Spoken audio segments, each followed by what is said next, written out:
బెంగళూరులో 108 అడుగుల మహావిష్ణువు విగ్రహం అయితే ఉంది. బెంగళూరులో ఎక్కడ ఉంది, ఈ విగ్రహం యొక్క స్పెషాలిటీ ఏంటో ఈ వీడియోలో చెప్పేస్తారండి. ఈ టెంపుల్ అడ్రస్ వచ్చి బెంగళూరులో ఈజీపురాలోని శ్రీ కోదండరామ స్వామి టెంపుల్ అయితే ఉంది. బయట నుంచి చూడంగానే క్రౌడ్ ఎక్కువగా ఉంది అనుకున్నా, బట్ గోపురం దాటుకొని లోపల వెళ్ళగానే అక్కడున్న దేవుడికి దండం పెట్టేదానికన్నా ముందు సెల్ ఫోన్లు బయట తీసి స్నాప్లు, ఇన్స్టా, వాట్సాప్, ఫేస్బుక్ లో స్టేటస్ల కోసం, ఇక్కడికి వచ్చిన వాడిని మెమరీ కోసం ఫోటోలు తీసుకుంటూ అయితే ఆగిపోయారు. వీళ్ళందరినీ దాటుకొని ముందుకు వెళ్ళిపోయా.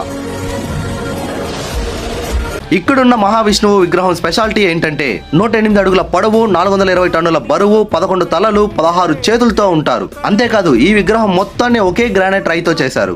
ఈ రాయిని తమిళనాడులోని తిరువన్నమలై దగ్గరలో ఉన్న అడవిలో నుంచి తీసుకొచ్చారంట. ఆ పైకి పోయి పాదాల దర్శనం చేసుకునేదానికి 100 రూపాయలు టికెట్ అంట. దేవుడిచ్చిన 2 కళ్ళు, ఆర్టిఫిషియల్ గా వచ్చిన సైట్ గ్లాసెస్ ఉన్నాయి. ఈడ నుంచి చూసిన పాదాలు నీట్ గా కనిపిస్తున్నాయి. దానికి 100 రూపాయలు పెట్టడం ఎందుకు అని చెప్పి నేనైతే పోలేదనుకోండి. కింద నుంచి సర్వదర్శనం దారిలోకి పోయి గుడి లోపల సతీ సమేతంగా ఉన్న శ్రీరాములు వారిని దర్శనం చేసుకుని అయితే బయట వచ్చేసా. ఈసారి మీరు ఎప్పుడైనా బెంగళూరు వెళ్ళినప్పుడు తప్పకుండా విజిట్ చేయండి. ఇట్లు మీ తిరుపతి పిల్లగాడు.